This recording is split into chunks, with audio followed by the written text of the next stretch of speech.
شروع اللہ کا نام لے کر جو بڑا مہربان نہایت رحم والا ہے۔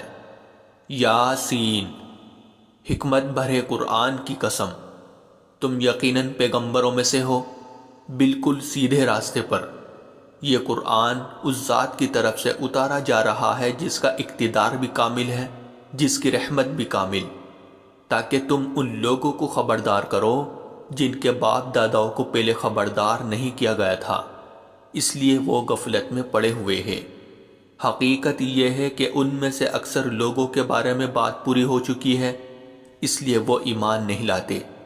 ہم نے ان کے گلوں میں توق ڈال رکھے ہیں جو ٹھوڑیوں تک پہنچے ہوئے ہیں، اور اس وجہ سے ان کے سر اوپر کو اٹھے رہ گئے ہیں، اور ہم نے ایک آڑ ان کے آگے کھڑی کر دی ہے اور ایک آڑ ان کے پیچھے کھڑی کر دی ہے، اور اس طرح انہیں ہر طرف سے ڈھانک لیا ہے، جس کے نتیجے میں انہیں کچھ سجائی نہیں دیتا۔ اور ان کے لیے دونوں باتیں برابر ہے، چاہے تم انہیں خبردار کرو یا خبردار نہ کرو، وہ ایمان نہیں لائیں گے۔ تم تو صرف ایسے شخص کو خبردار کر سکتے ہو جو نصیحت پر چلے اور خدا رحمان کو دیکھے بغیر اس سے ڈرے۔ چنانچہ ایسے شخص کو تم مغفرت اور باعزت اجر کی خوشخبری سنا دو۔ یقیناً ہم ہی مردوں کو زندہ کریں گے، اور جو کچھ عمل انہوں نے آگے بھیجے ہیں ہم ان کو بھی لکھتے جاتے ہیں، اور ان کے کاموں کے جو اثرات ہیں ان کو بھی، اور ہم نے ایک واضح کتاب میں ہر چیز کا پورا احاطہ کر رکھا ہے۔ اور اے پیغمبر، تم ان کے سامنے ایک بستی والوں کی مثال پیش کرو جب ان کے پاس رسول آئے تھے۔ جب ہم نے ان کے پاس شروع میں 2 رسول بھیجے تو انہوں نے دونوں کو جھٹلا دیا، پھر ہم نے ایک تیسرے کے ذریعے ان کی تائید کی، اور ان سب نے کہا کہ یقیناً جانو ہمیں تمہارے پاس رسول بنا کر بھیجا گیا ہے۔ انہوں نے کہا تمہاری حقیقت اس کے سوا کچھ بھی نہیں ہے کہ تم ہم جیسے ہی آدمی ہو، اور خدا رحمان نے کوئی چیز نازل نہیں کی ہے، اور تم سراسر جھوٹ بول رہے ہو۔ ان رسولوں نے کہا ہمارا پروردگار خوب جانتا ہے کہ ہمیں واقعی تمہارے پاس رسول بنا کر بھیجا گیا ہے، اور ہماری ذمہ داری اس سے زیادہ نہیں ہے کہ صاف صاف پیغام پہنچا دے۔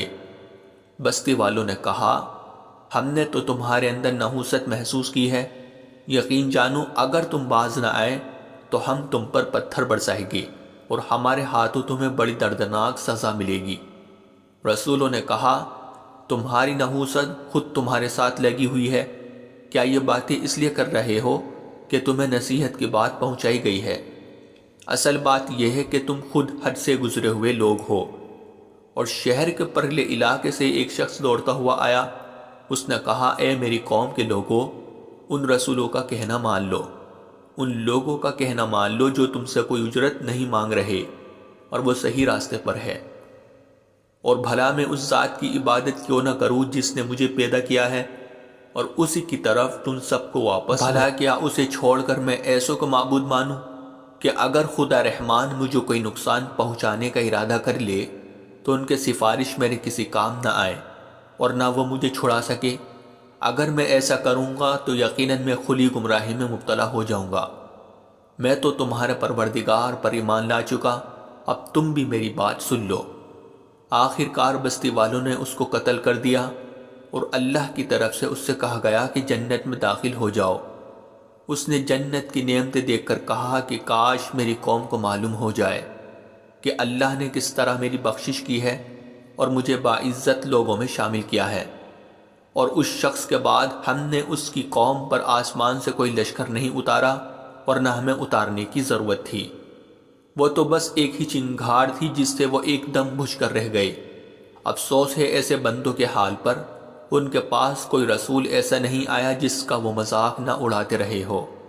کیا انہوں نے نہیں دیکھا کہ ان سے پہلے ہم کتنی قوموں کو اس طرح ہلاک کر چکے ہیں کہ وہ ان کے پاس لوٹ کر نہیں آتے، اور یہ جتنے لوگ ہیں ان سبھی کو اکٹھا کر کے ہمارے سامنے حاضر کیا جائے گا، اور ان کے لیے ایک نشانی وہ زمین ہے جو مردہ پڑی ہوئی تھی، ہم نے اسے زندگی عطا کی، اور اس نے غلہ نکالا جس کی خوراک یہ کھاتے ہیں، اور ہم نے اس زمین میں کھجوروں اور انگوروں کے باغ پیدا کیے، اور ایسا انتظام کیا کہ اس میں سے پانی کے چشمے پھوٹ نکلے تاکہ یہ اس کی پیداوار میں سے کھائے، حالانکہ اس کو ان کے ہاتھوں نے نہیں بنایا تھا، کیا پھر بھی یہ شکر نہیں کرے گے؟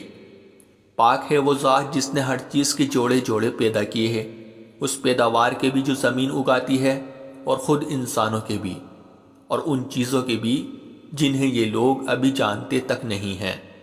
اور ان کے لیے ایک اور نشانی رات ہے، ہم اس پر سے دن کا چھلکا اتار لیتے ہیں تو وہ یکا یک اندھیرے میں رہ جاتے ہیں، اور سورج اپنے ٹھکانے کی طرف چلا جا رہا ہے۔ یہ سب اس ذات کا مقرر کیا ہوا نظام ہے جس کا اقتدار بھی کامل ہے، جس کا علم بھی کامل، اور چاند ہے کہ ہم نے اس کی منزل ناپ تول کر مقرر کر دی ہے، یہاں تک کہ وہ جب ان منزلوں کے دورے سے لوٹ کر آتا ہے تو کھجور کی پرانی ٹہنی کی طرح پتلا ہو کر رہ جاتا ہے۔ نہ تو سورج کی یہ مجال ہے کہ وہ چاند کو جا پکڑے، اور نہ رات دن سے آگے نکل سکتی ہے، اور یہ سب اپنے اپنے مدار میں تیر رہے ہیں۔ اور ان کے لیے ایک اور نشانی یہ ہے کہ ہم نے ان کی اولاد کو بھری ہوئی کشتی میں سوار کیا، اور ہم نے ان کے لیے اسی جیسی اور چیزیں بھی پیدا کی جن پر یہ سواری کرتے ہیں، اور اگر ہم چاہیں تو انہیں غرق کر ڈالے، جس کے بعد نہ تو کوئی ان کی فریاد کو پہنچے اور نہ ان کی جان بچائی جا سکے۔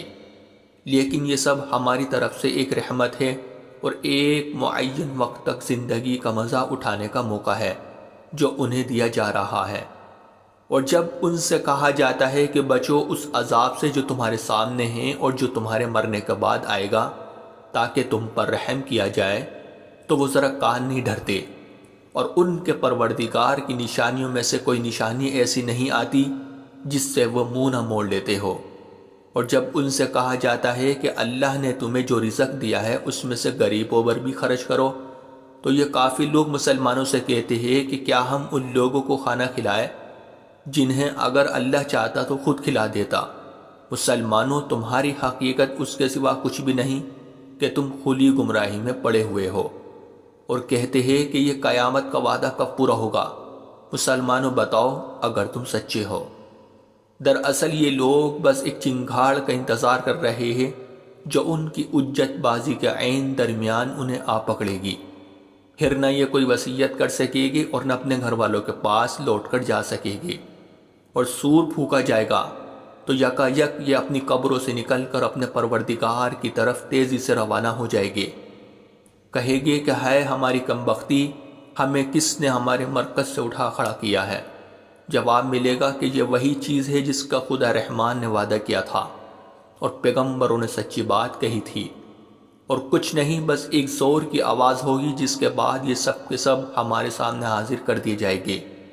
چنانچہ اس دن کسی شخص پر کوئی ظلم نہیں ہوگا اور تمہیں کسی اور چیز کا نہیں بلکہ انہی کاموں کا بدلہ ملے گا جو تم کیا کرتے تھے۔ جنت والے لوگ اس دن یقیناً اپنے مشغلے میں مگن ہوگے، اور وہ ان کی بیویاں گھنے سایوں میں آرام دانشتوں پر ٹیک لگائے ہوئے ہوگے۔ وہاں ان کے لیے میوے ہوگے اور انہیں ہر وہ چیز ملے گی جو وہ منگوائے گے۔ رحمت والے پروردگار کی طرف سے انہیں سلام کہا جائے گا، اور کافروں سے کہا جائے گا کہ اے مجرموں، آج تم مومنوں سے الگ ہو جاؤ۔ اے آدم کے بیٹو، کیا میں نے تمہیں تاکید نہیں کر دی تھی کہ تم شیطان کی عبادت نہ کرنا؟ وہ تمہارا کھلا دشمن ہے، اور یہ کہ تم میری عبادت کرنا، یہی سیدھا راستہ ہے۔ اور حقیقت یہ ہے کہ شیطان نے تم میں سے ایک بڑی خلقت کو گمراہ کر ڈالا، تو کیا تم سمجھتے نہیں تھے؟ یہ ہے وہ جہنم جس سے تمہیں ڈرایا جاتا تھا، آج اس میں داخل ہو جاؤ کیونکہ تم کفر کیا کرتے تھے۔ آج کے دن ہم ان کے منہ پر مہر لگا دیں گے، اور ان کے ہاتھ ہم سے بات کریں گے، اور ان کے پاؤں گواہی دیں گے کہ وہ کیا کمائی کیا کرتے تھے۔ اور اگر ہم چاہیں تو یہیں دنیا میں ان کی آنکھیں مل یا میٹ کر دے، پھر یہ راستے کی تلاش میں بھاگے پھرے، لیکن انہیں کہاں کچھ سجائی دے گا۔ اور اگر ہم چاہیں تو ان کی اپنی جگہ پر بیٹھے بیٹھے ان کی صورتیں اس طرح مسخ کر دے کہ یہ نہ آگے، اور ہم جس شخص کو لمبی عمر دیتے ہیں اسے تخلیقی اعتبار سے الٹ ہی دیتے ہیں، کیا پھر بھی انہیں عقل نہیں آتی؟ اور ہم نے اپنے ان پیغمبروں کو نہ شاعری سکھائی ہے اور نہ وہ ان کے شایان شان ہیں۔ یہ تو بس ایک نصیحت کی بات ہے، اور ایسا قرآن جو حقیقت کو کھول کھول کر بیان کرتا ہے تاکہ ہر اس شخص کو خبردار کرے جو زندہ ہو، اور تاکہ کفر کرنے والوں پر حجت پوری ہو جائے۔ اور کیا انہوں نے یہ نہیں دیکھا کہ ہم نے اپنے ہاتھوں کی بنائی ہوئی چیزوں میں سے ان کے لیے موشی پیدا کیے اور یہ ان کے مالک بنے ہوئے ہیں، اور ہم نے ان موشیوں کو ان کے قابو میں دے دیا ہے، چنانچہ ان میں سے کچھ وہ ہیں جو ان کی سواری بنے ہوئے ہیں اور کچھ وہ ہیں جنہیں یہ کھاتے ہیں۔ نیز ان کو ان موشیوں سے اور بھی فائدہ حاصل ہوتے ہیں اور پینے کی چیزیں ملتی ہیں، کیا پھر بھی یہ شکر نہیں بجا لائے گے؟ اور انہوں نے اللہ کو چھوڑ کر اس امید پر دوسرے خدا بنا رکھے ہیں کہ انہیں ان سے مدد ملے، حالانکہ ان میں یہ طاقت ہی نہیں ہے کہ ان کی مدد کر سکے، بلکہ وہ ان کے لیے ایک ایسا مخالف لشکر بنے گے جسے قیامت میں ان کے سامنے حاضر کر لیا جائے گا۔ غرض اے پیغمبر ان کی باتیں تمہیں رنجیدہ نہ کرے، یقین جانو ہمیں سب معلوم ہے کہ کیا کچھ چھپاتے اور کیا کچھ ظاہر کرتے ہیں۔ اور کیا انسان نے یہ نہیں دیکھا کہ ہم نے اسے نطفے سے پیدا کیا تھا، پھر اچانک وہ خلم کھلا جھگڑا کرنے والا بنا؟ ہمارے بارے میں تو وہ باتیں بناتا ہے اور خود اپنی پیدائش کو بھلا بیٹھا ہے، کہتا ہے کہ ان ہڈیوں کو کون زندگی دے گا جبکہ وہ گل چکی ہوگی؟ کہہ دو کہ ان کو وہی زندگی دے گا جس نے انہیں پہلی بار پیدا کیا تھا، اور وہ پیدا کرنے کا ہر کام جانتا ہے۔ وہی ہے جس نے تمہارے لیے سرسبز درخت سے آگ پیدا کر دی ہے، پھر تم ذرا سی دیر میں اس سے سلگانے کا کام لیتے ہو۔ بھلا جس ذات نے آسمانوں اور زمین کو پیدا کیا ہے، کیا وہ اس بات پر قادر نہیں ہے کہ ان جیسوں کو دوبارہ پیدا کر سکے؟ کیوں نہیں، جبکہ وہ سب کچھ پیدا کرنے کی پوری مہارت رکھتا ہے۔ اس کا معاملہ تو یہ ہے کہ جب وہ کسی چیز کا ارادہ کر لے تو صرف اتنا کہتا ہے کہ ہو جا، بس وہ ہو جاتی ہے۔ غرض پاک ہے وہ ذات جس کے ہاتھ میں ہر چیز کی حکومت ہے، اور اسی کی طرف تم سب کو آخر کار لے جایا جائے گا۔